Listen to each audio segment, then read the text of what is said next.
The Burdick Lexus and Burdick BMW postgame show.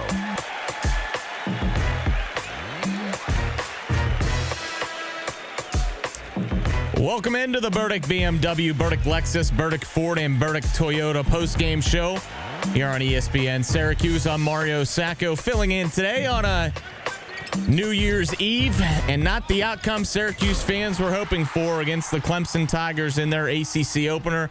Syracuse drops their ACC opener at the JMA Wireless Dome just a few minutes ago, 64-61. SU with a chance to tie it at the end. Donnie Freeman in his first game back after missing 9 games. Three-pointer is off the mark, and Syracuse falls by a final of 64-61. We'll get into everything, but I want to hear what you guys have to say. 315-437-7644 if you want to call in. That's 315-437-7644. Quick recap of the basketball game, and a game that Syracuse had for the taking. Both teams didn't shoot great from the floor. SU from the floor was 18 of 45, 40%.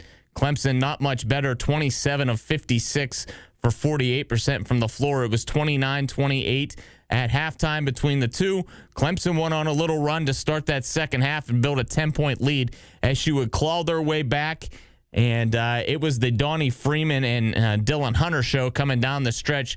Both those guys pretty much traded baskets. And until SU got that last look from Freeman at the about 15 seconds left on the clock, and it is off the mark, and Syracuse drops to 9-5 now on the season, 0-1 in ACC play. As we take a look at this basketball game, and in a game which Donnie Freeman made his return after missing 9 games, as I mentioned. Freeman started out the game 0 for 5 from the field in the first half, and then he absolutely caught fire in the second half. He was a perfect 6 for 6 from the free throw line until that miss at the last second. He was a perfect 5 for 5 from the floor in the second half. Freeman poured in 18 points to lead the way for Syracuse. SU only had 2 players in double figures besides Donnie Freeman's 18 points in the basketball game. The only other player in double figures for Syracuse was Nathan George. He chipped in 10 points in 31 minutes of action. And as I mentioned, if you want to call in, feel free to call in 315-437-7644 as I run down the team stats here real quick, looking at the basketball game. Both teams, as I mentioned, shot less than 50% from the floor. Clemson was 4 of 16 from behind the arc in the basketball game. Syracuse not much better at 5 of 15. Clemson was 4 of 14 with about 4 minutes left when Dylan Hunter drove back-to-back threes to kind of extend Clemson's lead and kind of put Syracuse at arm's length, and SU just could never get over the hump. So, 4 for 16. SU did shoot the ball well from the free throw line, as all their struggles throughout the season. It helps when Donnie Freeman's back and goes 6 for 6 from the line. But Syracuse was 20 of 24 from the free throw line. Clemson just 6 of 12. But they hit the ones when they had to coming down the stretch. 2 big free throws to give them that the lead at length, and they held on. Looking at the rebounding battle, as I mentioned, this game was pretty much even top to bottom.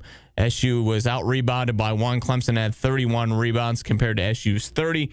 One of the big factors in the basketball game, turnovers. SU did turn the basketball over 15 times. Clemson turned it over 12 times. Points off turnovers, pretty even, 13 apiece. But Syracuse is absolutely mauled in the paint. Clemson had 46 of their 64 points in the paint. SU had 24 points in the paint in this basketball game. And all it leads out to right now is a loss in ACC play, dropping Syracuse to 9-5. Clemson improves to 11-3 on the season. It was a chance for Syracuse to pick up. We talk about these quad 1s, these quad 2s, these quad 3 games. It was an opportunity, SU's first quad 2 game of the season. And they dropped their first quad 2 game of the season. So still only 1 win in quads 1 and 2 for Syracuse. They came in the net rankings right around 89th. Clemson came in the top 40. They were 38th in the net rankings. And it was an opportunity for Syracuse to make a jump in the standings when it comes down to it. And they just couldn't get it done.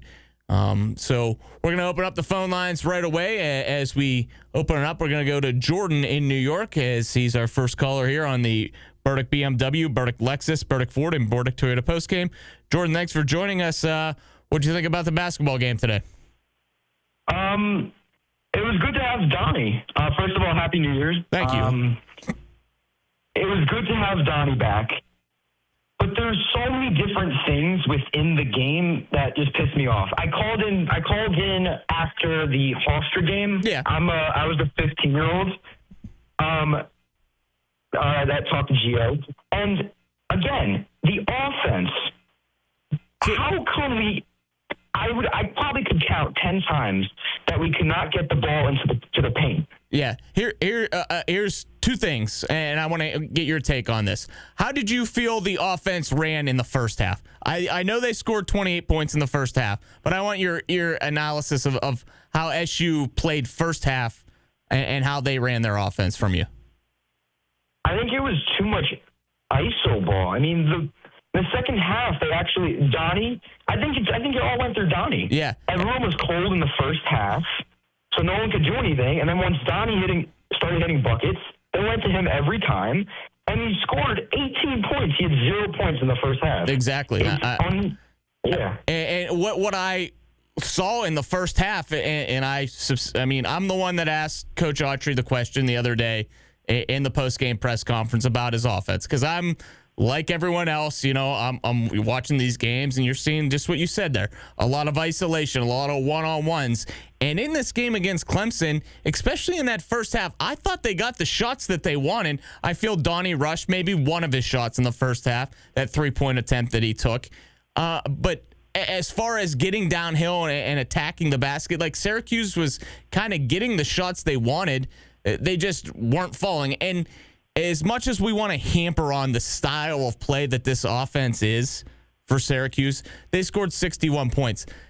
Clemson was very physical, got up in your face, guarded you, and forced you into taking tough shots. And in the second half, what happened? When Donnie started hitting shots, things started to space out for Syracuse, and you got more of the looks that you wanted. Now, it leads to another loss, and Syracuse just scored 61 points again against the top-tier team. That's not going to cut it. But, Jordan, I appreciate the call. Anything else that you want to chime in about today's game? I also want to talk about the defense after timeouts. How come Brownell 3 times got a wide-open layup? How does Autry not say there's the same thing? Like, they're going for a wide open layup the first time. Yeah, out of the inbounds underneath. Is that what you're talking about? Those plays? No, just after like TV. Okay. Or I think it was. I think it was the inbounds where they brought it back up and they had the double screen up top and no one covered the bottom. Yeah, that's inexcusable, because that's just simple talking. Hey, I'm going high on the screen. You're going low. Or vice versa, and nothing. And that was at a key moment. At that time, it was 57-50, and miscommunication, and it gives them a 9-point lead. Little things like that, and these guys know it. Like, they gave up 64 points today. That should win you a basketball game. Like, it wasn't awful, but defensive lapses like that, like you can't have in crunch time, especially when you have a basketball team that has upperclassmen as their leaders. When you have a Nate Kings, when you have a Nathan George, when you have a JJ Starling, like, those mistakes can't happen with 2.5 minutes or a minute and a half, whatever it was, left to play in the basketball game. Yeah, this was a big loss. This was Q1 win. You needed this game, and there's not going to be much other opportunities because the ACC is much better this year. Yeah, I don't know where we're getting these other wins. Oh, here's the thing, and where we're going to get the other win, you're going to get plenty of opportunities, because top to bottom, the conference has shown that it is better, one of the better conferences compared to the last couple of years. This year you're going to get opportunities, if it be Louisville with Cal even being better, those opportunities down the line. But Jordan, thanks for taking the time on New Year's Eve to call in, and call in anytime. Thanks, man. Thank you. Have a good night. You too. All right, let's keep it rolling here. Sorry about that. Let's keep it rolling and go to Let's see, Rob in Connecticut. Rob, I know the disappointing ending that you don't want to see, and I see season's over for Syracuse. I wouldn't go that far, but Mario. Okay, let's work with this. I got you. Over. I got you. Okay, We got some time. Let's talk through. Because the definition of insanity is doing something over and over again and expecting different results. Okay, what is the insane part that I speak of? Adrian Red Autry. The guy's a bum. He hasn't won. He didn't win last year. Didn't win the year before that. What makes you think he's going to win this time? Right. He hasn't done anything yet. Okay. This team, I mean, they're a bunch of scrubs. Let's slow it back a little bit. All right. We'll talk. Let's talk through this one a little bit. All right. Talk me off the ledge. Talk me off the ledge, Mario. Hey, I was on that ledge too. After the game, that's the game you got to have. A game in your building. It's a home game. A game in your building against the Quad 2 team, and conference win. They shot 48% from the floor. Like, you should win that basketball game. But here's where I want to. For losing it. I want to step back just a little bit, and I'm not making any excuses. Don't put me in the category of the excuse guy. One being, all right. I was happy to see the second half of Donnie Freeman. Sure, shouldn't have gotten hurt in the first place, but okay, we can do that. I'll give you that one this time. The second half of Donnie Freeman and what that could mean maybe to the offense. And you're never going to sell me on the style of offense Syracuse runs. You're never going to sell me on it, but that's just me. That's just me. So aside from that aspect of things, okay, what I am pleased with is the way that this team continues to play defensively. And we just touched about on Jordan the lapse at the end of the game when it's, a 7-point game and you allow a guy to backdoor screen you for an easy basket, and it goes from a 7-point game to a 9-point game, and you're digging yourself up a hole. But like things like that make me see a little bit of the light. It's not much because that light is slowly dwindling by the minute. You're 9-5 now with opportunities they keep losing, dude. They keep losing these games. Okay, if they won, okay, great. Winning and losing are two different things. You're paid to win basketball games, right? Is really bad. Yep. You're paid to win basketball games, and that's what it comes down to. You are paid to win basketball games, and Red Autry has to be held accountable. He's been here for 4 years. This is a Division 1A school. He's in the highest tax bracket. Hold the guy accountable. Don't feel bad. Why would anybody ever feel bad for a millionaire? You shouldn't. The guy doesn't get the most important statistic, and that is wins. Anyway, I got to go. Have a good Rob, Happy New Year, my friend. Thanks for calling in. Have a good New Year. Thanks. Take care, man. Thank you. All right. I know we're going to be fired up, and I want to take all your calls. Let's keep it rolling. We will have Adrian Autry's post-game press conference. We'll take that live, but let's keep rolling. We got Al, I do believe. Al in Kentucky. Al, thoughts on the game? Thanks for calling in on New Year's Eve here. Hey, thanks. Happy New Year. 2 or 3 questionable coaching things I saw down the stretch there. One is, you're down by 4 with 3 minutes to go. You're playing excellent half-court defense. Why would you press? They got 2 easy buckets that way. If you're down 7 or 8, okay, but you're down 4, maybe 5. Why would you press in that situation when your half-court defense is so strong? Yeah, You go ahead. You finish the 3 things you got to say, and then go ahead. All right, you're down 2. Okay? They make the first free throw. Where is Tyler Betsy? One, he should have played a lot more. He's 6'8". He's got bulk. He had a great stat line for the minutes he played, yet Red kept putting him on the bench. But absolutely, once you go down 3 with 1 possession left, why is J.J. Starling in the game and not Tyler Betsy? He's probably your best 3-point shooter. And overall, you had pretty equally matched teams, except you by far have the best player in Donnie Freeman, and you lose at home. That doesn't happen in basketball. Not unless the other team shoots lights out. You got the best player on the floor, okay? You ought to win that game. And again, the fact that Tyler Betsy just didn't play more. when Clemson was a very physical team, and Sadiq and Kyan are getting pushed around, and you're out there a lot of times with 3 guards. It just didn't make any sense to me. But the microcosm of the season is when you go down 3 and you leave JJ in the game and don't bring Tyler Betsy off the bench. Yeah. It's just not coaching. And I want you to stay on the line real quick if you can, and talking about the substitutions. The first one that kind of was head-scratching to me, and I'll get over the end of the game ones, when Syracuse went on that run toward the later stages of the first half, after they were down close to double digits and cut it and kind of took that lead, Sadiq White was on the floor, and Sadiq White was playing well. And it was kind of like, oh, I need to get Donnie Freeman back in the basketball game. Like, why wouldn't you leave Sadiq in the basketball game? He's playing well. You're playing well. You just went on a run, and then you just kind of killed all that momentum. Like that. I believe that's when they pulled Betsy as well. Two teams battling, fighting. It wasn't pretty, but I thought the difference was we gave, our turnovers. We had some costly turnovers down late. A couple that went in, that transitioned to some points.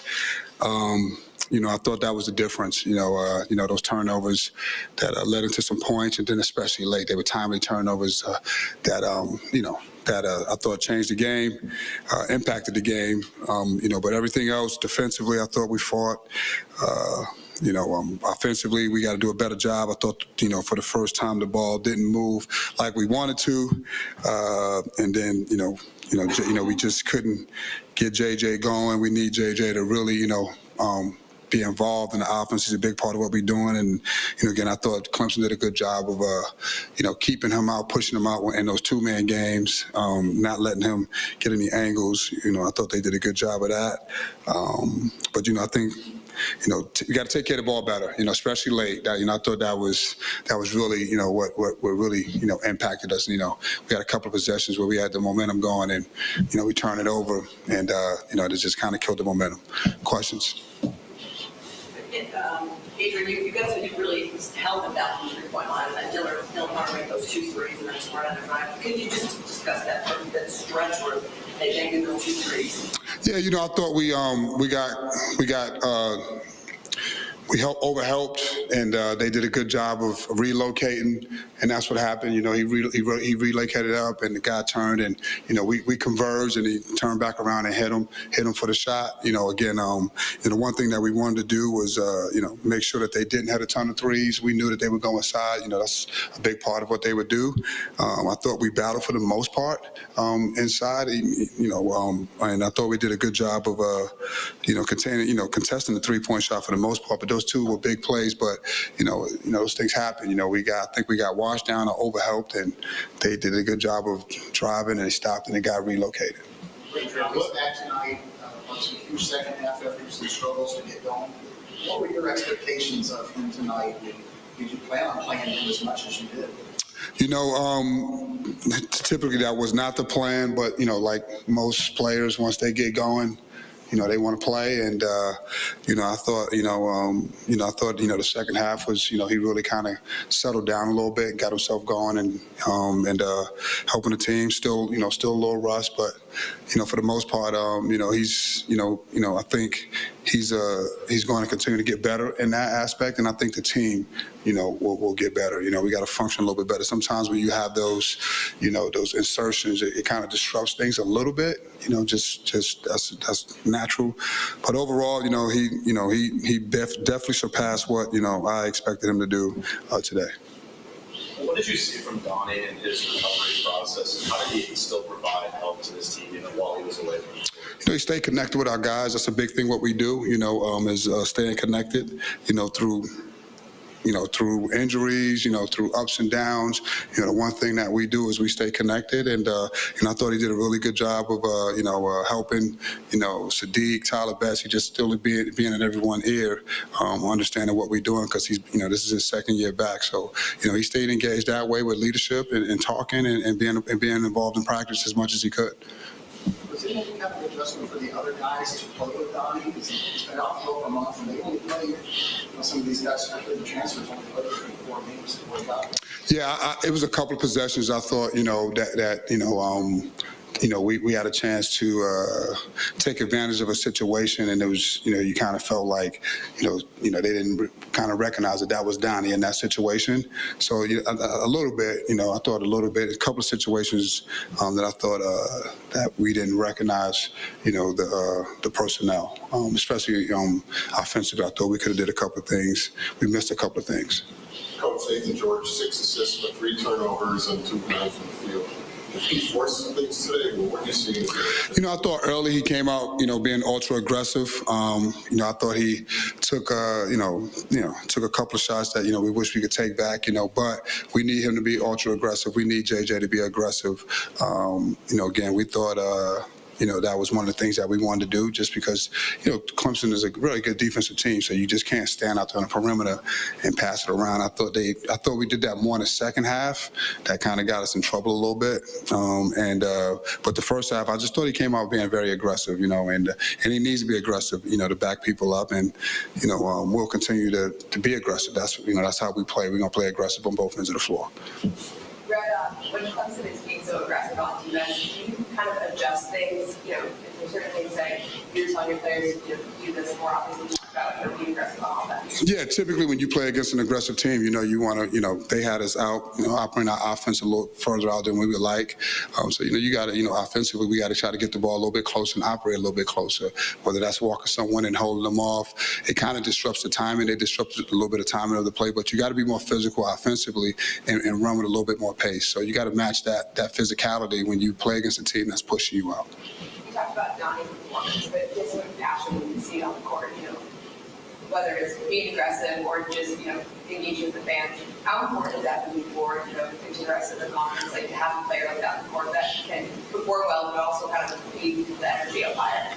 Yeah, I mean, it's a part of sports. If you can't play sports, cool or whatever, you got to have some passion, you got to have some energy, and that's what we talk about level 5 and intensity. You got to have intensity if you want to have a chance, just to have a chance. You have to play that way, and Donnie's always been that way. That's part of one of his attributes is that he is, he plays with that passion, he plays with that energy, and different players do it different ways.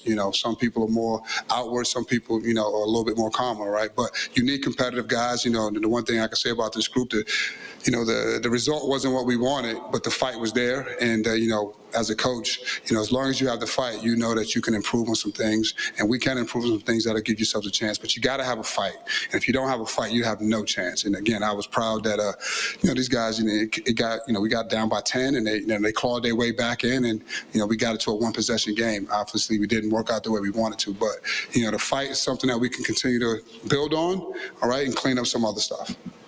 Adrian, the offense didn't really get going until Donnie started going off in the second half. With getting him back in the fold, what do you want the identity of this offense to be? We would like to, move the ball, share the ball. We have a lot of talented offensive players, but in particular, Donnie and JJ, those guys, they get a bulk of what we're trying to do. Those guys are really good, and they're a big part of what we're doing. So, I thought, we couldn't catch rhythm, really, the first half. We caught it a little bit, and then, again, Clemson is a, credit to them, good defensively, but some of it was us too as well. We got to catch. We want to be rhythm. We want to play a little bit more flower, freer, with movement as far as with the ball. We got guards that are very good with the basketball, so they all can make stuff happen with the ball in their hands. So we got to get it they got to be able to make plays quick. 1, 2, or 3, they don't have it, get it out. And our bigs got to do a better job of presenting themselves. And those are the things that we can, again, tweak, the pace of it, right? So we want to play a little bit faster offensively. Coach, there was 11 lead changes in this one, with your guys' largest lead was 1. What do you think prevented that separation? I think we had a couple of turnovers in the first half, I believe. I think we had one we just kind of carelessly lost the ball out of bounds, or maybe not the best shot, or maybe we missed an easy shot. I can't remember. In the first half, I thought we had a chance to kind of increase the lead a little bit, and I know we had a turnover in one of those possessions, but we just, again, offensively we didn't capitalize when we had a chance. So our defense, was as good as it. They did it. Our defense was good. Our defense gave us a chance to win, or to compete, to win. Time for one more. All set. Thanks. Take care, guys. Thank you. That was Adrian Autry's post-game press conference brought to you by RomanoCars.com. Shop today from anywhere at RomanoCars.com. Our phone lines are lighting up. I need to take a quick time out, but we'll be right back. Stay on the line, and we'll get right back. Syracuse falls 64-61 to Clemson. You're listening to the post-game show on ESPN Syracuse. Stay with us. We'll be right back after the break. Catch the Syracuse basketball pregame prior to every game, built by IKEA. We are the pulse of the orange. ESPN Radio 97.7 and 100.1. Have you heard of Amy's Place of Hope, a Build Promise ministry, and the vision of Amy Betros? What they are doing for the poorest among us is amazing. Visit buildpromise.com to learn more and lend you. Good now?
Welcome back to the Burdick Lexus, Burdick BMW, Burdick Ford, and Burdick Toyota postgame show. I'm Mario Sacco. Filling in today, Syracuse falls 64-61 to Clemson in their ACC opener, and we're going to go right back to the phone lines. Sponsored by Massage Envy in Fayetteville and Clay. I could use one of those about right now, but we're going to head to the phone lines. We got Wes in Syracuse. Wes, I see you want to talk about the 5-second call toward the end of that game. Go ahead. Yeah, we just wanted to talk about maybe 3 specific coaching moments. One being that 5-second call, but I'll start before then. The defense was kind of doing its job. They were keeping us in that game. Midway through that second half, Red switched to the 2-3, which from my knowledge might have been the second time they've done that all year. They got three straight layups or dunks off that defensive change. Not sure if that was the move. Maybe it was to loosen up the offense and get something working on, in transition, but that didn't work. So that's number one. Yep. Go ahead. Number 2 was the 5-second call. So we forced the 5-second. There was a minute 22 to go.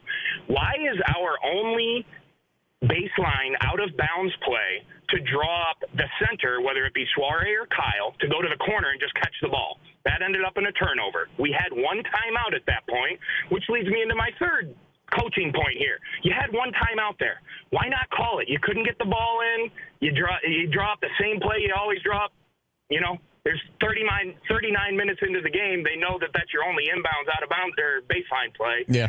There's 3 coaching moments right there and then you call the timeout with 40 seconds to go, so you leave yourself with no timeouts on that last possession. So I'll hang up and listen to what you have to say, but those are 3. Yeah, Wes, you can stay on the line. Let's talk through real quick. Let's go in reverse order for you. The out of bounds one, and we're gonna turn you down there a little bit, Wes. But the out of bounds play, I don't know why that. I feel like he comes out of timeouts and runs good set plays out of there, but they're out of bounds play time and time again.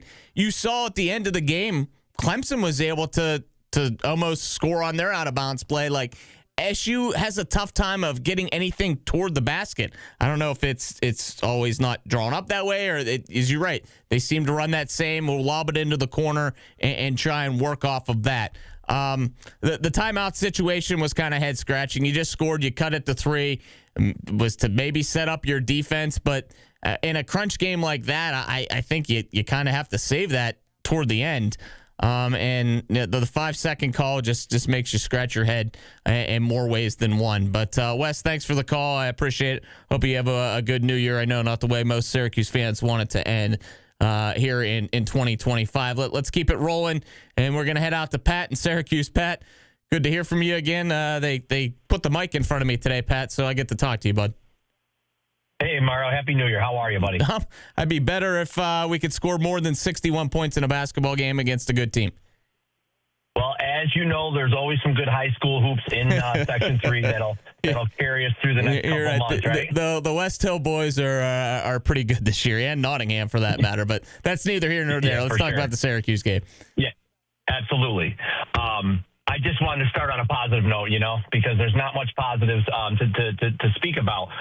Even though, Matt Park and Jim Sadlin and Adrian Autry, the 3-headed spokesman for the university, act like everything's all hunky-dory and, we're proud of them and there's not a lot of negatives and da-da-da. No, this is a train wreck.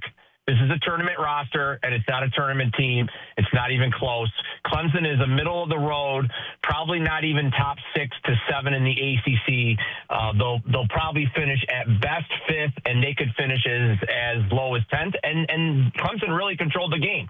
Even if the score was, pretty close for the most part of the game, Clemson dictated style of play. Okay, so that's the deal. You got do you think Clemson, Pat, and we got time here. I don't want to cut you off, but do you think they dictated style of? It was, to me, it was how their defense was, and how they got up on Syracuse and forced. When I'm not the biggest fan of the offense Adrian Autry runs. Like that's no secret. But the fact is that they run it. And when teams get up on you like the way that a Clemson gets up on you, a way that a Kansas can get up on you, we can go down the line. Even Hofstra, gets up on you. Syracuse struggles to make right decisions when they get into the paint and get past their guys, or at least thinks they get past their guys. Syracuse struggles with making smart decisions with the basketball when teams play them up tight like that. The smart decisions have to start with the coach, and the whole point of what I'm speaking about is a little bit off of what you're saying. When you are playing a more physical team, and that's their advantage, all those guys were bigger, stronger, tougher, and for the most part, some of them were even older. They're just bigger dudes. The commentators were talking about it with Sadiq. And even Cayenne, Godfrey was pushing his guy around, and it's not like they went wild. Like they had two guys in double figures too. But here's my point. You can run 9 guys, and you do have speed advantage on those guys. And we did not. And coach even said it himself. But it's his job to dictate what they're going to do. He's talking about it after the game like he's a fan. It's like you're the coach. Like.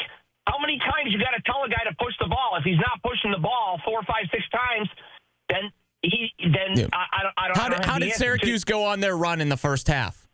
Their defense caused problems. They got up on them, and it led to baskets and good looks back the other way. And we didn't see that in the second half. We saw Donnie getting hot was their only offense. No, the whole thing is totally different than what we're talking about. The whole thing is when you're playing a bigger, stronger team, the last thing you want to do is what we did. Yeah. Grind it out, possession after possession in a half court, and that's what we did. We needed to push the ball on offense for what reason? The reason that he spoke about in the postgame. He said it himself, rhythm. We had no rhythm. Notice at the end of the game when we caught a little rhythm because we weren't being over-regulated by these stupid, crappy offensive sets that basically you aren't running any good sets, and you're just letting the defense load their help defense, and then you're doing iso ball. It just was amazing to me that when we really had to push it because we're down 7, down 9, time after time again, that one segmentation at the end shows exactly what I'm speaking about. And then at the beginning of every game, I've been pounding this drum for 3 years. If you look at our defense, what it allows in the first 4, 5, 6, 7 minutes versus the rest of the game, it's double or triple points per minute. Almost every game. Not every game. There's always an exception to the rule. But most games, within 5, 6, 7 minutes, we've given up double-digit points, and then the rest of the game, the pace slows down. So I don't know what that is. Look at those first 10 minutes, like you said, of each half. Syracuse gave up 20 points in the first, 9.5 minutes of that second half? And it's time after time after time again. I mean, Clemson doesn't have a stud. They're a well-coached team, and they're very connected. And you know what they're doing. You knew that team was very well connected on defense. The way they talked, a guy would get into the lane for Syracuse. Plenty of help side coming over to help and forcing contested shots. And Pat, I can't, it's good catching up with you. By the way, Duke's losing at halftime to Georgia Tech. If I won't understand the ACC if that happens. But thanks, Pat. Let me just ask you one. Let me ask you one more thing. So based on the fact that you lost 3 close games, Hofstra, Houston, and now tonight. In my view, we are 2 to 3 games behind even being on the radar. And to me, this next month with the bottom feeders that, you really can't gain much. So to me, it would take a monumental change in this season and the product on the floor and the juicing station for anything to happen with us being a tournament resume. Here's the honest fact. When your next games are Georgia Tech, Pittsburgh, Florida State, Boston College, you can't lose any of those. Like there's no doubt that you can't, as my mouse froze on me going down the line here, but you can't lose a single one of those games, and then you don't gain anything. You're not gaining anything. So your only chance to gain, your next opportunity to gain something, is Miami at home on the 24th, and you got to hope Miami continues to win. So, all right, Mario, Happy New Year, man. You too. I appreciate it, Pat. Thanks. Yeah, bye.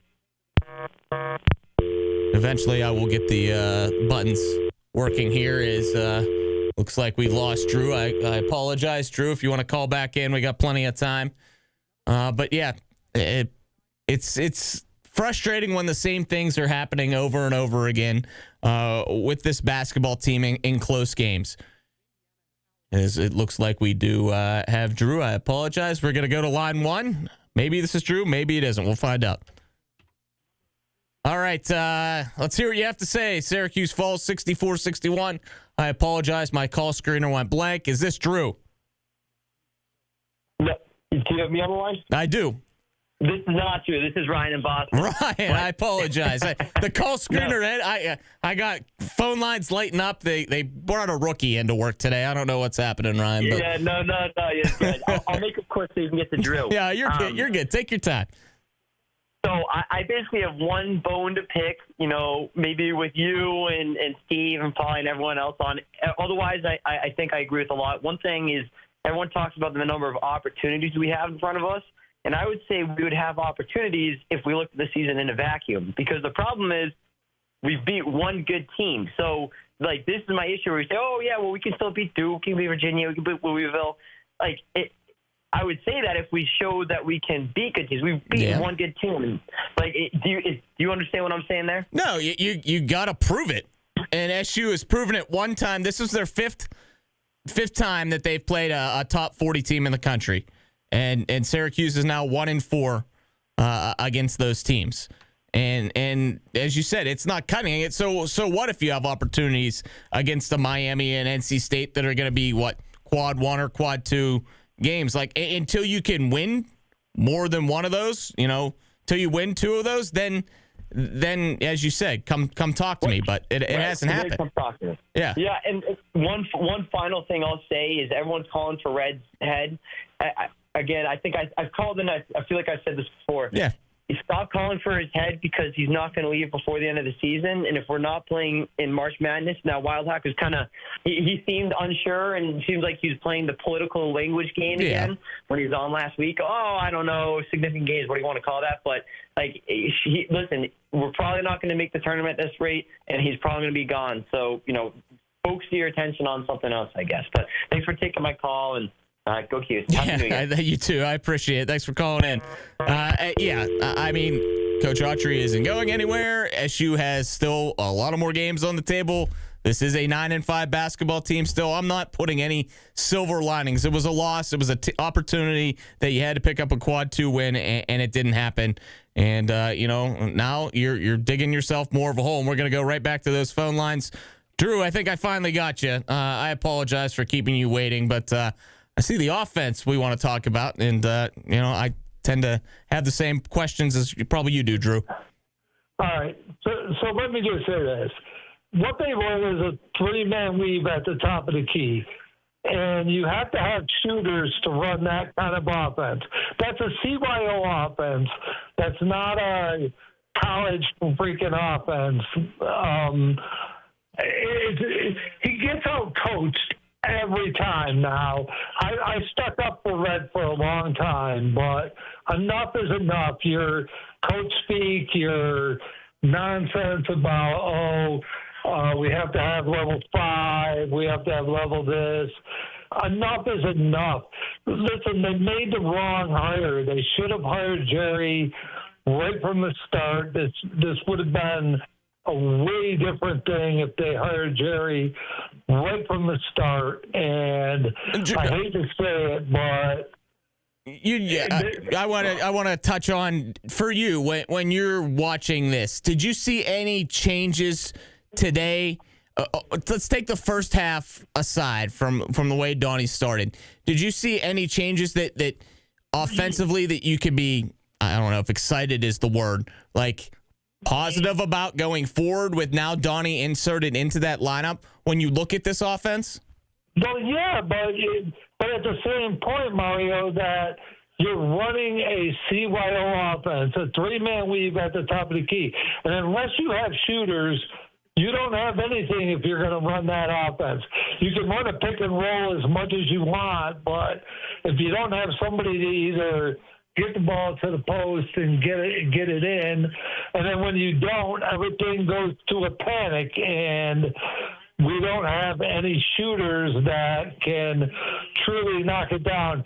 And Red keeps getting out-coached every game. Like, yeah, there was a couple, more than a couple. I mean, a handful of times that I scratched my head. One being that timeout toward the end of the game. The other, I mentioned earlier, you go on that run, Sadiq's on the floor, and it was like, okay, I got to get Donnie back in the game. Let's put Donnie back in, and Sadiq just forced a 30-second violation on the offense.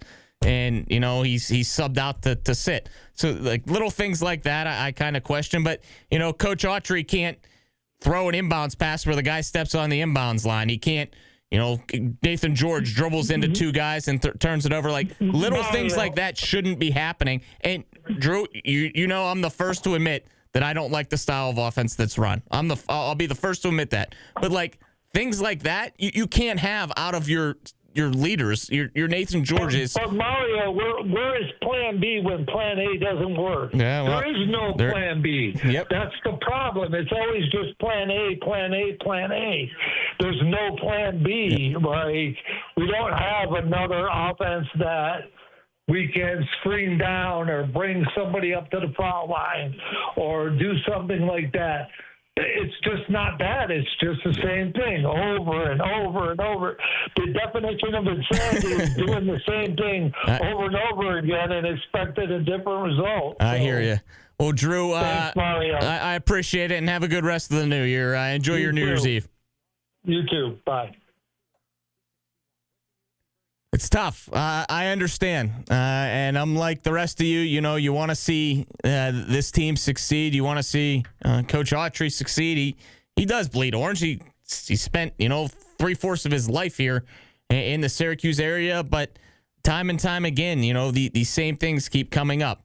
Syracuse scores 61 points in a basketball game against a good team. And I'm going to run down, against these teams, against an Iowa State. Syracuse scores 64 points. Against Kansas, they scored 60. Houston was an overtime loss, 74 points in that basketball game. The Hofstra loss, she scores 69. Like, eventually something has to change. And if you're not going to blow up the offense, but something has to change with that to be able to score 70, 75 points in a basketball game. Because if you do, the way that your defense changed this year, you made the changes on defense. Like, they're visible. They're your top 25 defense in the country. But offensively, you got to do something. And I don't know what it is. If I did, I'd probably be on the sidelines as well. But let's step away for a quick timeout. We'll come back and talk a little bit more about this basketball game. If you got anything else to say, 315-437-7644. You're listening to the Burdick BMW, Burdick Lexus, Burdick Ford, and Burdick Toyota postgame show here on ESPN Syracuse. This is Orange Nation. You sound like an easy...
Show.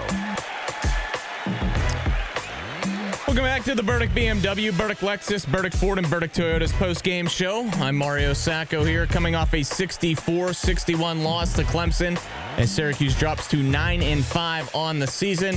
Next up, the Georgia Tech Yellow Jackets, who currently lead at Cameron Indoor 52-50 in the second half of that basketball game. Just a couple more minutes here left. 315-437-7644 if you want to touch in about today's Syracuse basketball game. As we touch on improving the team, Auburn Community Hospital, something that can be seen to focus on here is the Syracuse free throw shooting in the basketball game. That was definitely an improvement as she went 20 of 24 from the free throw line in the basketball game.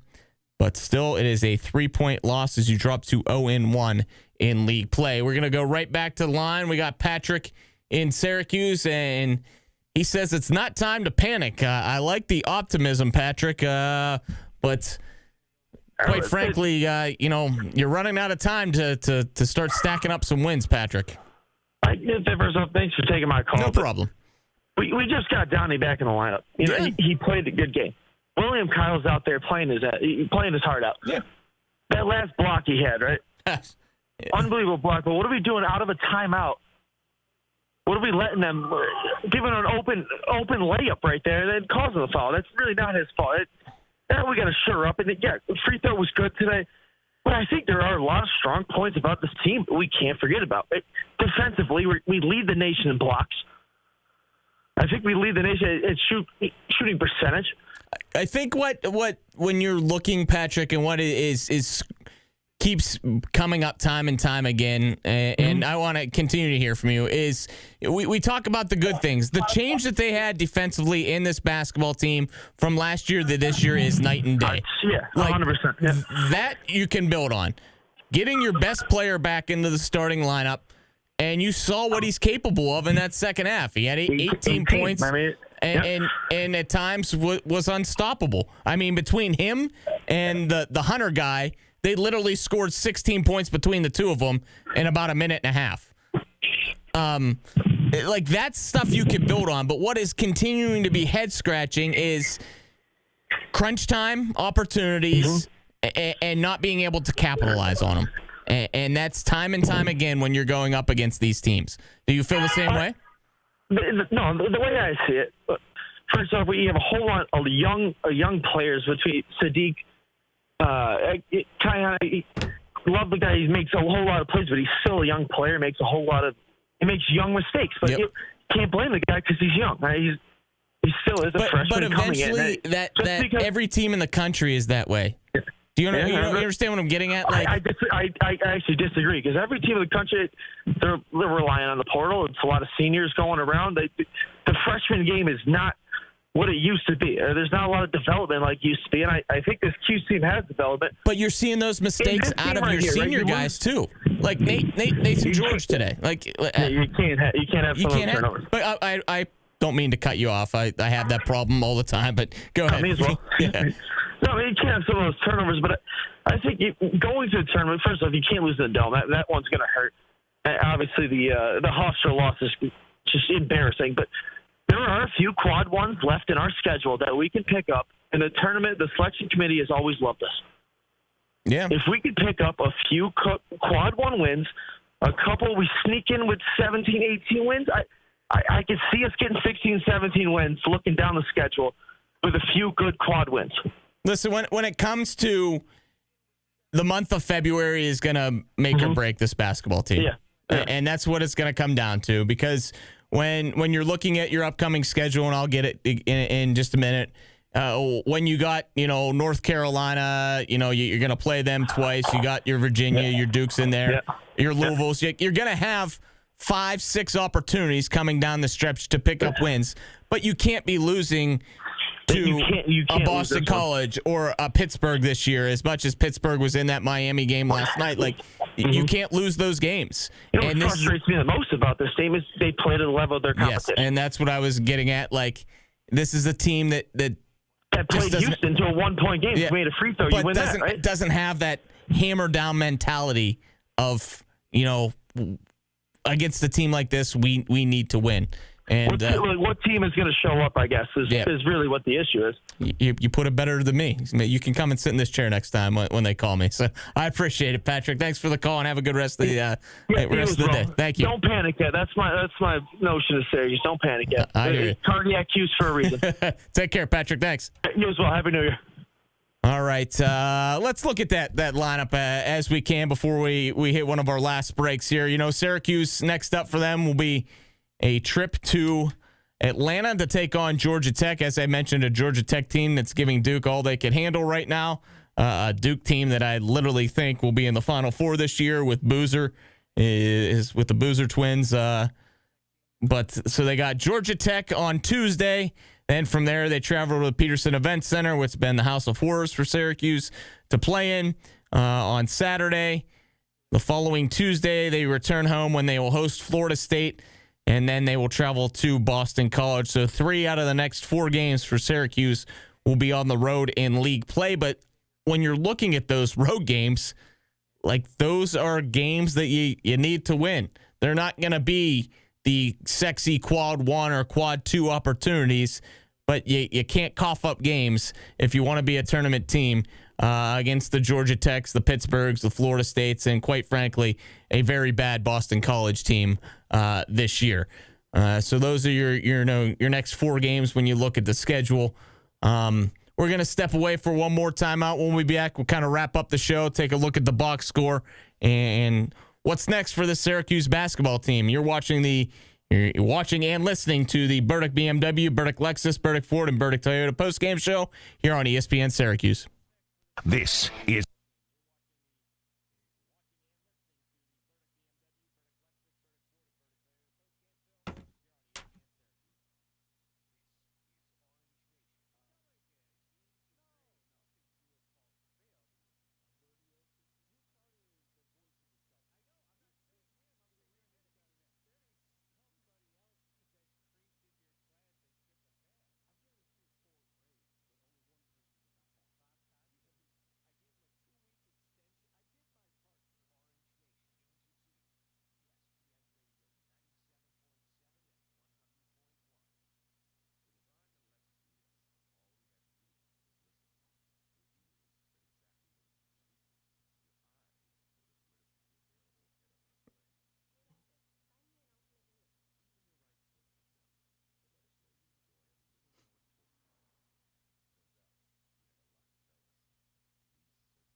Postgame Show.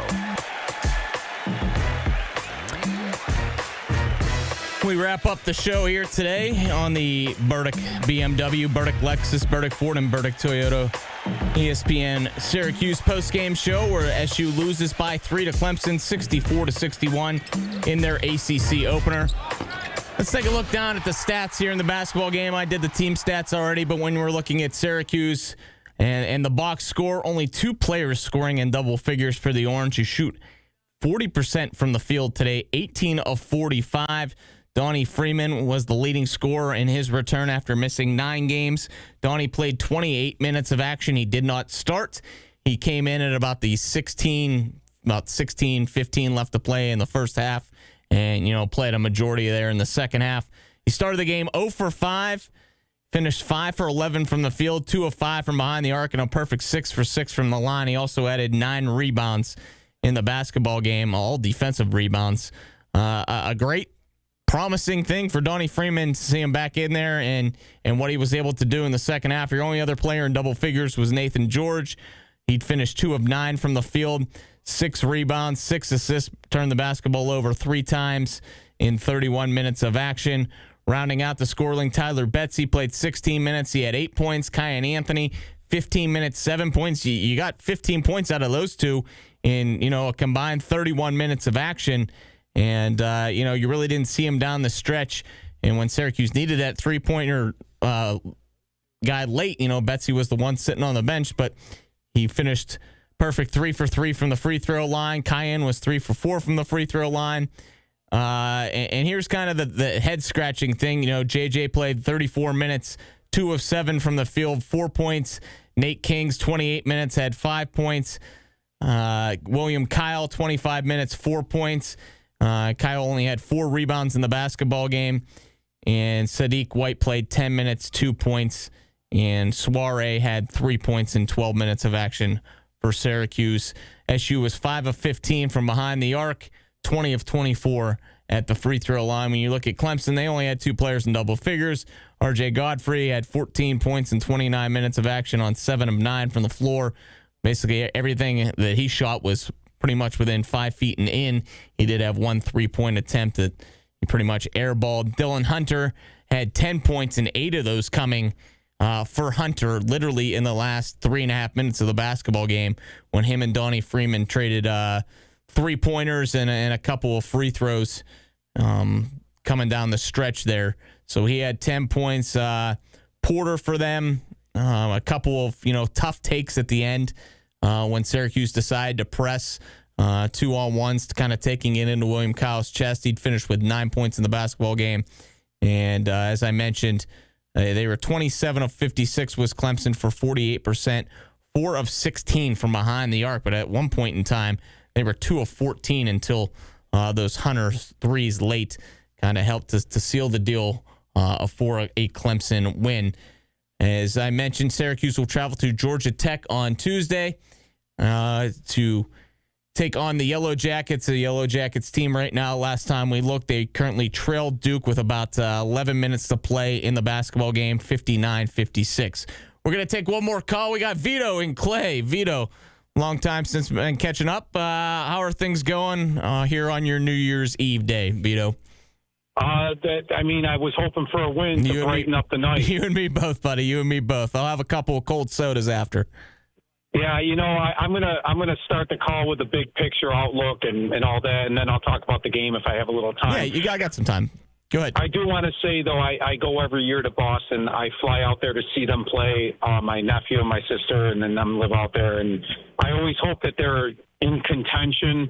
At that point, the game's on January 17th. Yeah. We're probably not going to be in it at that point.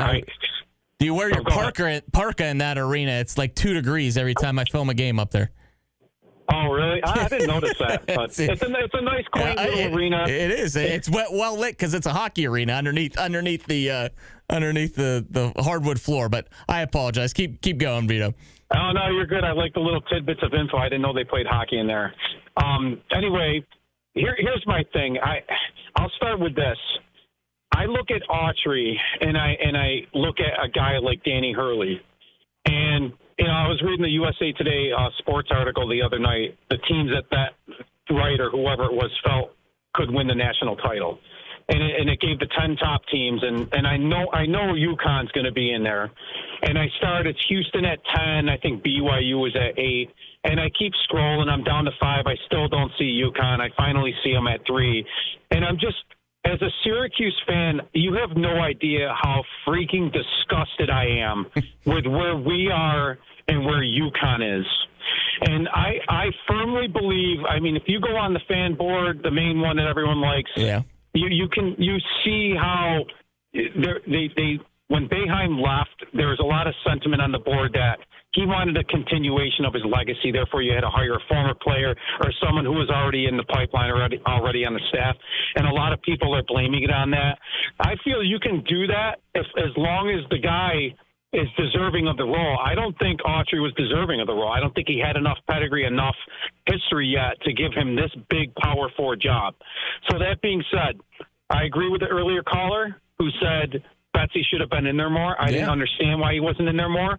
You need to hit the outside shot in a game like this. We needed more three-point shooting.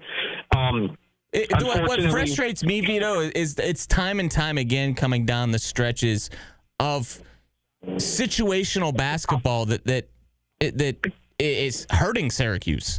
Like something like that. Like, why wasn't Betsy in the basketball game? A guy was shooting a free throw. Get William Kyle out of the game. They had no one on the line. You're not worrying about rebounds at that point in time. Like, little things like that add up to 3-point losses.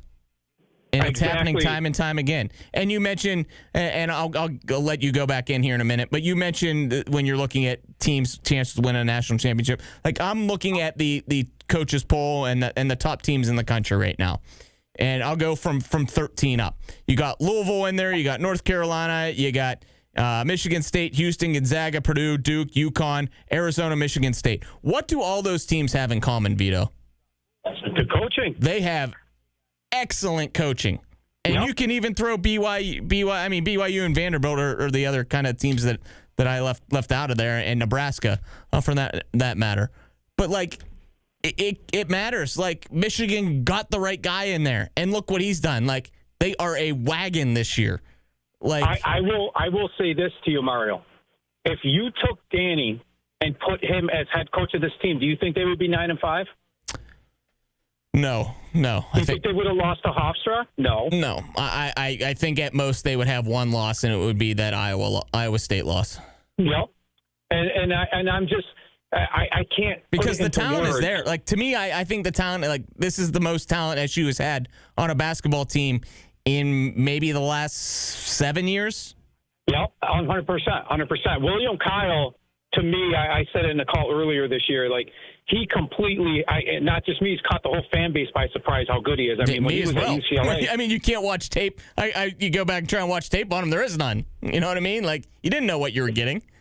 Right, and if you him and Donnie, their ups is incredible. Yeah, he's 100%. And what I was pleased with Donnie was, like, the shots weren't falling in the first half, but defensively, I thought he was still playing well in that first half. Like, I thought he got burned at least once on a switch. Yep. Yeah, and I thought, okay, he's got to get back into, like, game mode mentally to stop that from happening. But definitely, like the earlier caller that mentioned Betsy not being in there was a problem. He was talking about how, he's the best player on the court, and then you got a guy like William Kyle. We should have run those guys out of the gym, but this guy just does not bring. And I like Autry. I liked him when he was, back as a player, very young then, but still remember him. Yeah. But I just don't think this is the right job for him. And I gotta say it again, man. It is so, like, is this going to be 5 years in a row in a tournament? It'll be fifth straight year if we don't make the NCAA tournament. Which, let's be honest, like, that shouldn't happen at a pedigree school like Syracuse. I don't care if you play in the ACC, like that shouldn't happen. Because let's be honest, like, these last 5 years, it's not like the ACC is some head and shoulders above league. So, like, all right, and the last thing I'll say is just, what is Storrs, Connecticut? Like, I mean, they talk about Syracuse. We got our 2 feet of snow, which people are going nuts about it, but we haven't had a storm like this. We've been under average every year for the last, decade. My wife and I had this conversation earlier today. Yeah, no, it's Yeah, keep going. But yeah, about the snow. No, it's not like Syracuse is like not any less than what Storrs, Connecticut is, for Christ's sake. So I don't want to hear this garbage about.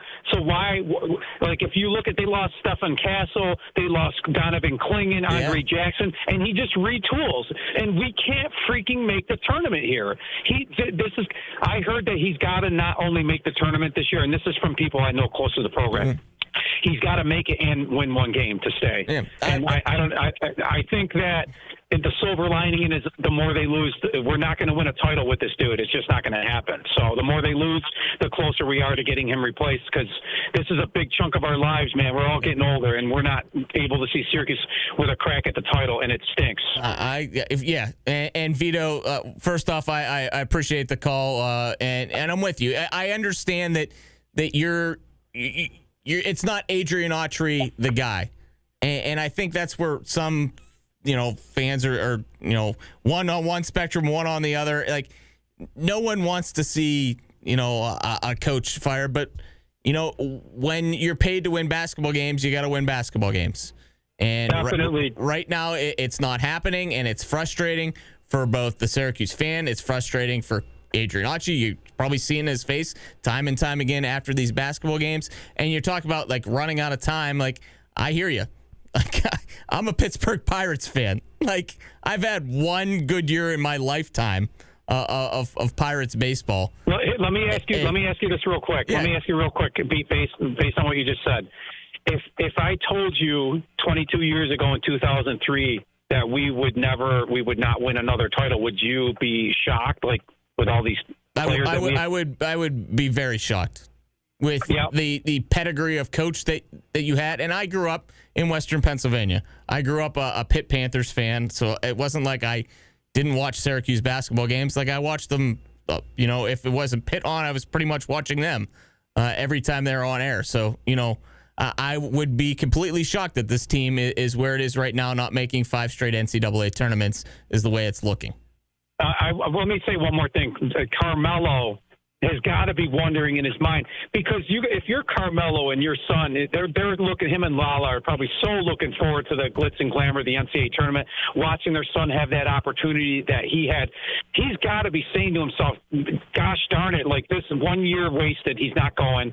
What are we going to do here? I mean, are we going to keep him here? Where if Autry's on for another year, that's another angle. And I know that he has some saying things as well. So, all right, Mario, appreciate the time. You going to be in Boston? I don't know yet. Well, Vito, the way if SU would have kept winning, I might have made the trip up there. But the way things are looking and the way we keep getting hammered with snow, I don't want to go down the road to Cicero these days, let alone travel to Boston. I don't know about you. Yep, and I predict Clemson, along with what Pat said, they're going to finish between 5th and 8th in the league. Yeah, I mean, that's a typical Clemson basketball team. They grind you, and what happened? They picked up a 3-point win on the road. But, Vito, enjoy the rest of the day, and have Happy New Year. Thanks, man. Same to you. Happy New Year. Have a good night. Take care. Bye. All right. I think we've talked through this one enough. I appreciate everyone for jumping on and talking a little bit of Syracuse hoops today. And I know it's a venting session, and you're going to have plenty more opportunities to talk Syracuse hoops here in the coming weeks when Orange Nation returns here from 12 to 2. Tim's show returns.